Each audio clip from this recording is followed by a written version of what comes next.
Hi lawn mowing people. What I'm going to talk about today is how to value and how to sell a lawn care business. Now when we start, the first thing that you've really got to do is figure out how much your business is worth.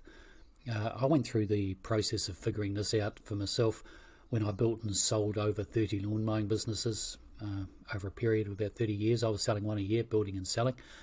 I made a lot of mistakes, and by the time I'd sold about my fifth lawn care business, I was starting to get the hang of it and starting to get it to the point where I was getting quite a low drop-off rate and the takeovers were a lot more successful. So I just thought I'd give a quick summary of what I do here.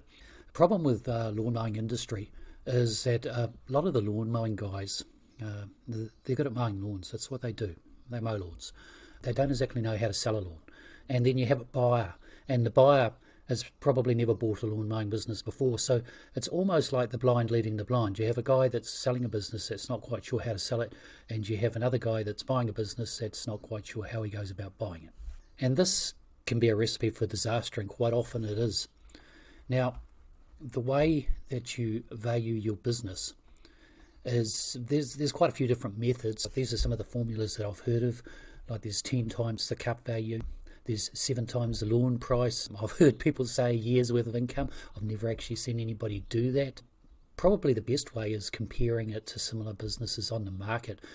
But when you're looking at these businesses, do make sure that you're looking at businesses that haven't been on the market very long, because you don't want to base your price on some pie in the sky business price and the business has been for sale for 6 months because he doesn't really care whether he sells it or not. You want to look at the businesses that are actually selling. Now, I think a good place to start with your goodwill is about 12 weeks worth of turnover. So just to make it simple, if your business was turning over $1,000 a week, you'd be looking at about 12k, and then you've got to add equipment and do any variations that are going on that, but I think that's a good place to start. Now, factors to consider when you're valuing your lawn mowing business. One is revenue and profit. Now, if you're running a business with a whole lot of underpriced lawns, then you're not going to get top dollar for it. People don't want to buy underpriced lawns, and this will go badly for everybody involved, unless the guy that's buying it knows what he's walking into. Now, the other thing that may make a difference is contracts. Now, are your customers all on a fixed cycle? Are they weekly? Are they bi-weekly? These are the best ones for cash flow. If you have a lot of on-demand customers, this is going to reduce the value of your goodwill. Another thing is the area that you cover. If you've got a nice, compact, tight lawn mowing round, then you'll be able to get more for it. If you're running all over the place, then it's going to make the business less desirable. Any travelling that's about more than 15 minutes from your place is going to devalue your business. So if you had a business and you had, let's say, 50 lawns and 3 or 4 of those lawns were in another little town that was 20 minutes drive away, you'd probably get more money for your business if you just got rid of those lawns and didn't include them, because they could devalue your business. Now, another thing is the time of year. This is quite important because people don't go running out buying boats in the middle of winter. They buy lawn care businesses when the sun's shining. So you want to sell your lawn mowing business when the demand is high. What I normally do is I normally sold my businesses in the first week or in the first month of spring.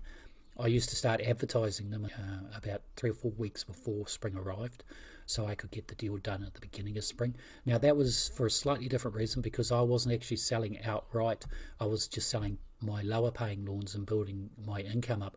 But what I like to do is, if I mowed the lawns over the winter, because we mow all year round here, what I'd do is I'd just do lawns and I'd build up the lawn mowing round so it was quite large, and I actually couldn't handle the work come spring, so I had to make my sale in the first couple of weeks of spring, otherwise everything would have gone pear-shaped. So I'd normally start advertising about 3 or 4 weeks earlier. So just remember that if you sell at the beginning of spring, you're going to get your best price. Now, another thing is market forces. How many lawn care businesses are up for sale? What are they selling for? And how many businesses in your area? Now, this makes a huge difference. If you've got lots of businesses in your area, then that gives the buyer a lot of choice. And if the buyer's got a lot of choice, he's not going to pay top dollar for your business unless it's something absolutely amazing. So have a look around. Don't pay much attention to any greenfield franchises that you see. These are basically them just selling the franchise name, and you've got to build your own business. It's not a real business, and they may have listings like that running for years because they just want somebody to start a franchise in that area. So take no notice of them. What you're looking at is you're looking at businesses that are actually for sale, and you'll get more of an idea of the businesses that are independently owned rather than the franchises, because the franchises have a whole lot of strings attached. They take longer to sell, and for a privately owned business you'll probably get more money. Now, another thing is reputation and brand value. How do you figure out what that is worth? That's pretty tricky, but I have an idea here that I've worked with when I've helped people sell businesses.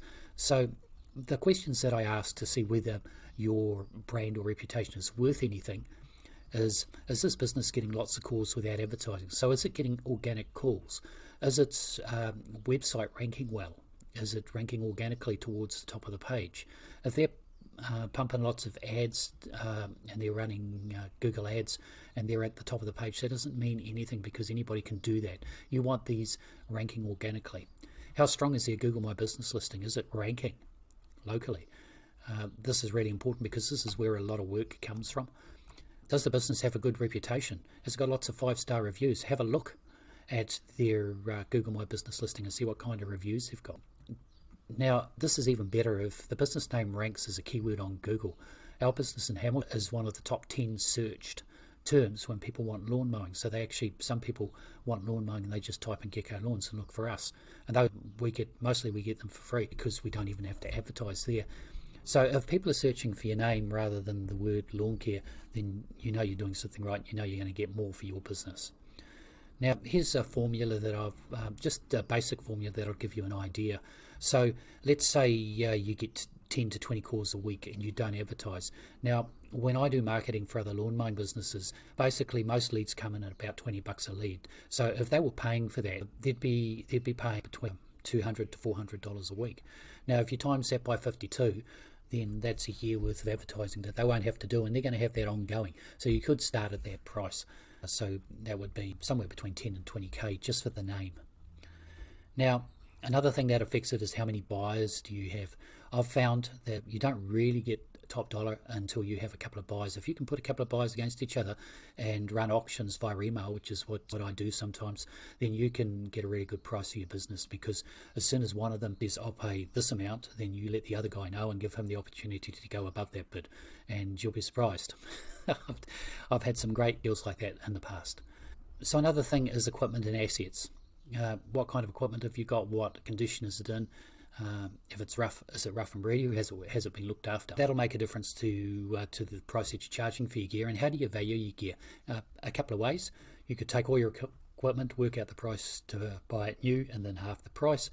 That there is probably the simplest way to go. This is what a few of the guys that I sell businesses for do. And the other one is to go through second-hand sites like eBay and see what people are selling the same equipment for. This takes longer, but it gives you a better value. Now, how do you actually sell your lawn mowing business? What I think we'll do is we'll talk about that in the next video.